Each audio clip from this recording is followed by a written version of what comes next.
All right, let's get started. Chapter 10, we're talking about the pros and the cons of publishing versus keeping your memoir private, meaning only sharing with your loved ones and not publishing out, whether self-publishing or traditional. So we're going to talk about it because it really is, it's a big decision that you've written your memoir, you've poured yourself into this story, and you need to decide, is this something that you did as a self-care, something for yourself, or is this something that you did to hand down to your family only? A lot of people will do that and keep it private, and that's absolutely fine.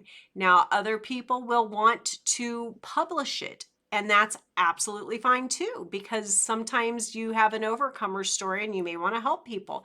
So whatever your reason is, just know that you are 100% valid in what you're deciding.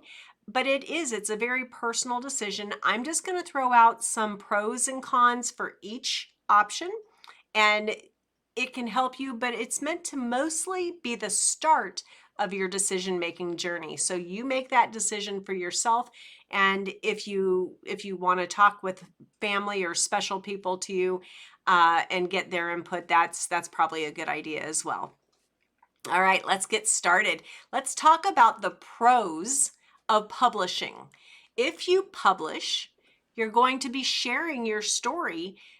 We have the opportunity to share that story with a wider audience and potentially inspire or interact with others. Your overcomer story could save other people either, anguish or potentially even their life. You don't know who's waiting on your story. So it's a big deal. That's something really to take into consideration.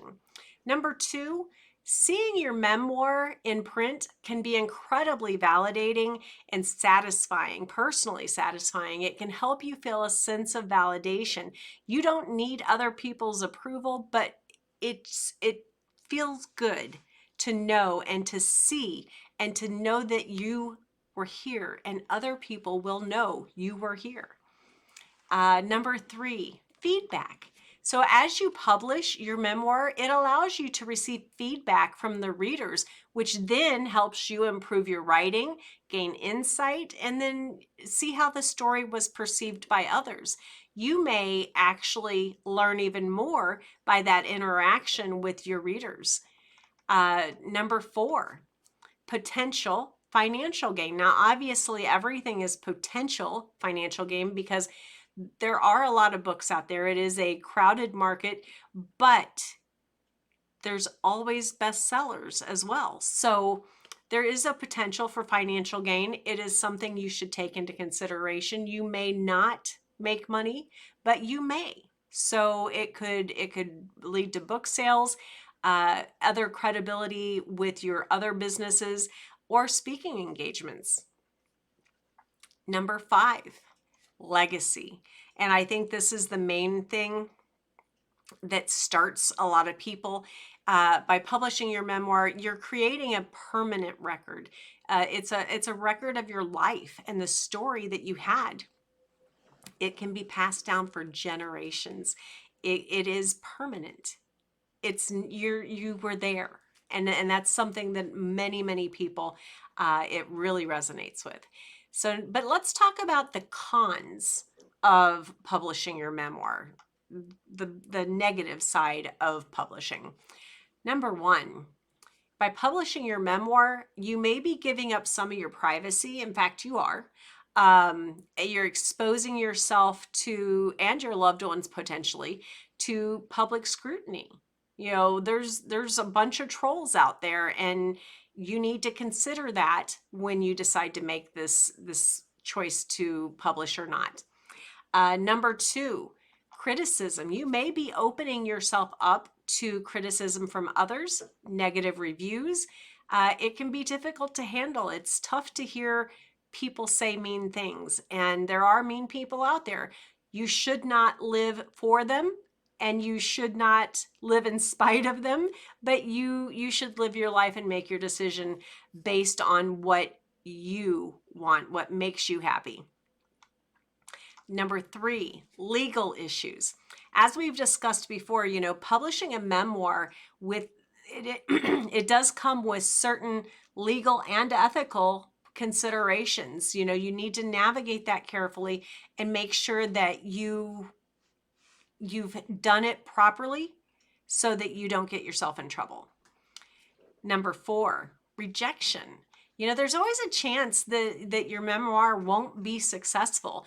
That can be, disappointing. It can be demotivating. It's tough sometimes to feel like, well, why did I do this if no one's reading it?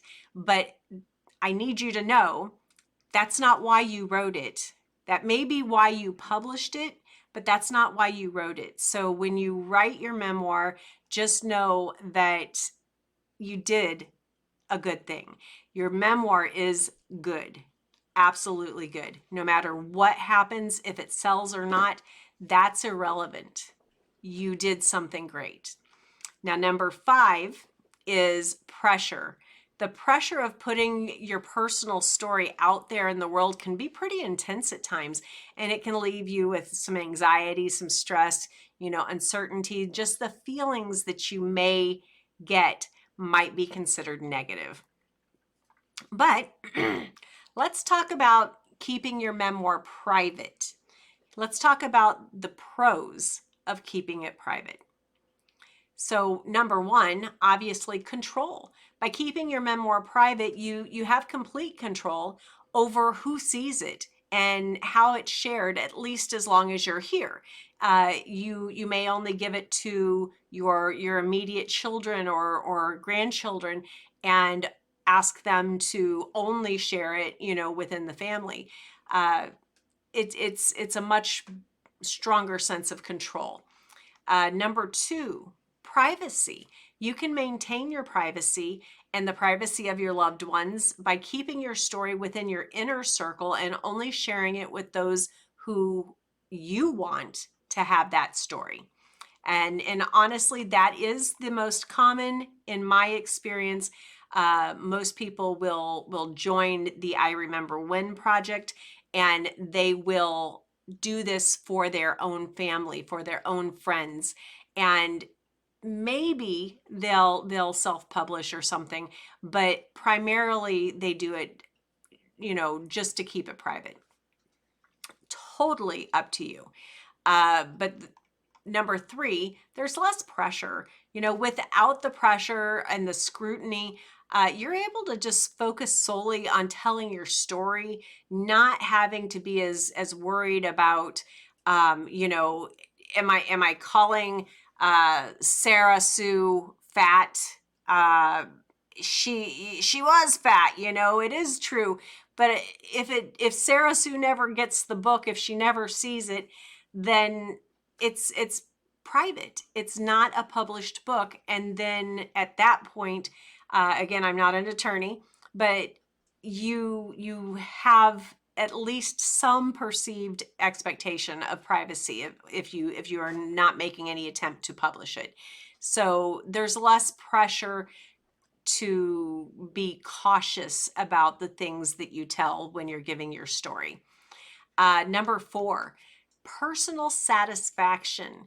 Even if you don't share your memoir with the world, the act of writing it and experiencing it is really what it's just incredibly satisfying. It's healing, it's cathartic. You're able to work through and in a way relive all of those personal memories and the experiences, good and bad. But the bad, you're able to hopefully come to some amount of closure. So doing this was a good thing no matter what, but it's up to you if you decide to let it go public or private. Number 5, emotional safety. When you share the personal story, it can be emotionally taxing. You wonder, who's judging me? They may never say something. So you let the voices in your head get to you.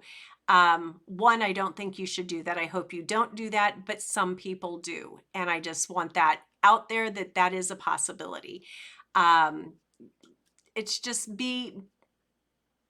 it's your choice and it's your story. So your decision. Now, finally, let's talk about the cons of keeping it private. Now, you may think there aren't any cons to keeping it private, but there are. So, number one, the missed opportunities. You know, by keeping your memoir private, you may miss out on opportunities to connect with others and share your stories. You might have been able to save somebody, you know, from going through years of the same bad choices or whatever the situation is, if you had just published it, if you had shared it with others. Now, I'm not making that decision for you, but I definitely see the value in sharing your story. I absolutely am a proponent of sharing your story with others. I really feel like we are meant to learn and then share so that others don't have to feel as much of the same hard lessons that you had to go through. So number two, for the con for keeping it private is lack of validation. Now, without the external validation that comes with publishing, you might feel less confident in your writing. You might not believe that your story had value or that it had any impact because you didn't really share it with anyone. You know, if you had shared it, then maybe you would feel better about yourself. You would know that you went through all of those bad experiences or great experiences for a reason. And that validation feels good sometimes. Number three, no feedback. Without sharing your memoir, others will never give you feedback. You won't ever know, you know, how great it was if no one reads it. So keep that in mind. Number four, no financial gain. You know, if you share it, if you publish it, there's potential. There's not a guarantee. But if you don't, then it's absolutely no financial gain. So that's completely your decision. But, you know, if you're doing this for the hope of potential financial gain, then you got to get it out there. And then five, a missed legacy.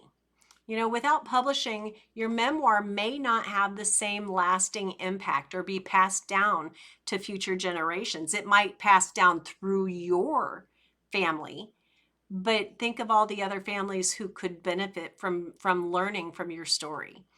You know, ultimately, the decision is a personal one. You could probably tell my opinions.